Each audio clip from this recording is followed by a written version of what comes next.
Hai, Assalamualaikum warahmatullahi wabarakatuh. Aku mau ngajak teman-teman mikir lagi. Karena berislam itu kita harus pakai logika.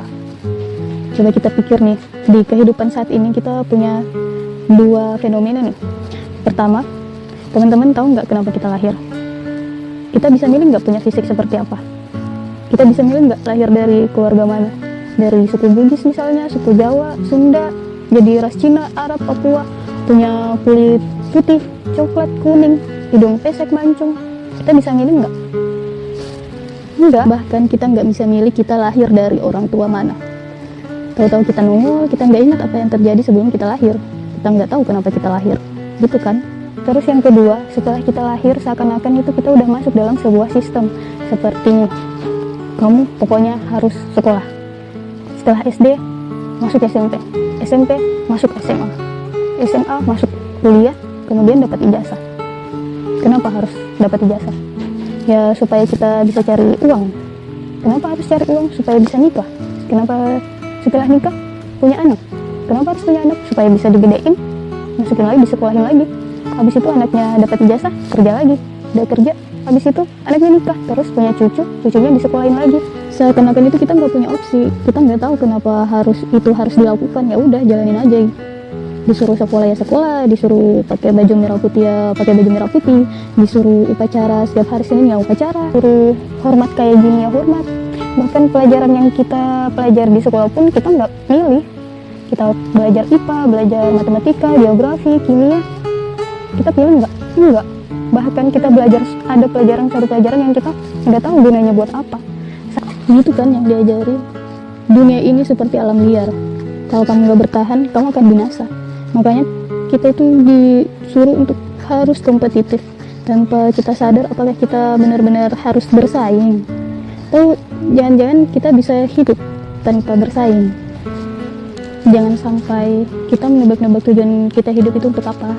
Atau yang lebih parah ada yang bilang gini, ini badan gue, terserah gue mau seperti apa, terserah gue mau berpenampilan seperti apa, mau nutup aurat atau enggak, suka-suka gue, terserah gue, mau gue, gitu kan, mau gue. Ya logikanya gini aja sih, aku kerja nabung buat beli HP mana HP, buat beli HP, wajar dong kalau aku bilang ini HP aku bebas dong ngapain aja di HP ini, nggak masalah. Mau aku banting, mau jadiin ganjilan pintu, atau aku blender juga nggak masalah karena ini HP aku. Terus pertanyaannya gini, kita pernah nggak usaha buat dapetin badan ini? Kita pernah nggak beli badan ini? Enggak. Terus kalau misalnya kamu pikir ini tuh badan kamu, coba berhentiin jantungmu sekarang juga. Bisa nggak? Nggak bisa kan? Emang semua ini, badan ini bukan milik kita, ini semua milik Allah.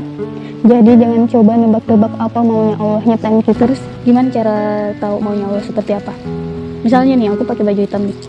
Kok ada dua temen saling ngobrol gitu.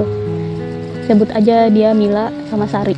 Mila nanya nih, bilang, Sar, itu si Tina kok pakai baju hitam-hitam ya? Kenapa ya? Si Sari jawab, gak tahu, mungkin lagi berkabung.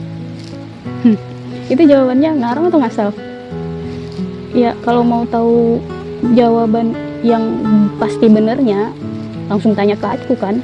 Dan gitu kebanyakan sekarang nebak-nebak maunya Allah, nebak-nebak kayaknya sih aku diciptakan buat ini deh, kayaknya aku diciptakan buat itu deh, gitu kan.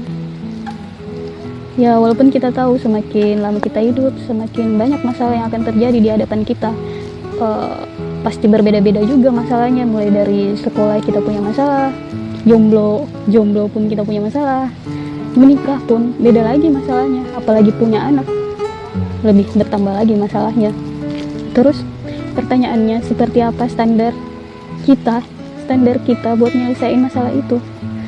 Guru aku pernah bilang gini nih, ingat, pada akhirnya sebanyak apapun kita kumpulkan uang, setinggi apapun kita bersekolah, sekeras apapun kita berusaha untuk mencapai cita-cita, apakah ada yang bisa jamin kebahagiaan itu? Mungkin aja kita bisa bahagia saat mendapatkan itu semua, tapi setelah itu Makanya kita jangan hidup asal hidup aja, tapi bagaimana kita menjalaninya, itu fungsinya kita belajar agama, itu fungsinya kita belajar Islam. Karena Islam itu bukan sekedar ritual, Islam itu adalah perubahan. Selama kamu belajar Islam, kamu akan lebih melihat ke masa depan, kan hanya sekedar masa depan kita bertindak, tapi lebih jauh daripada itu, beyond the inspiration.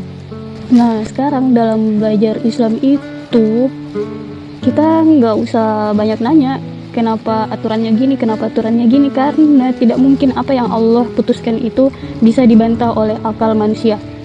Akal kita itu terbatas. Sekarang itu konsepnya berubah dari dari mencari Tuhan harus banyak tanya, sekarang ke sami'na wa ata'na.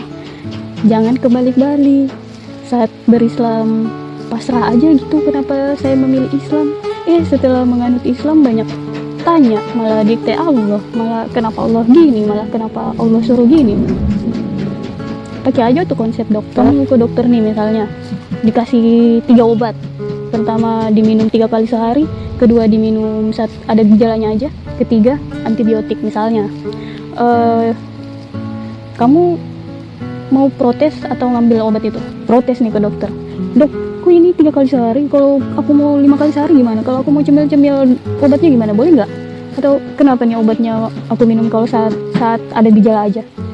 Kalau aku minum, apa yang berbeda dari badan aku? Ini molekul-molekul apa yang terjadi?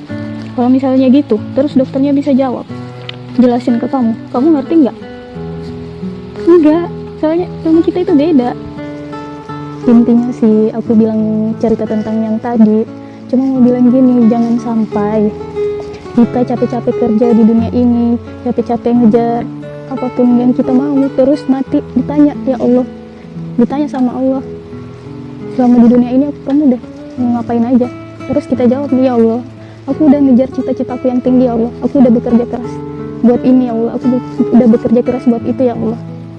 Terus Allah jawab gini, lah yang nyuruh kamu bekerja keras buat itu siapa?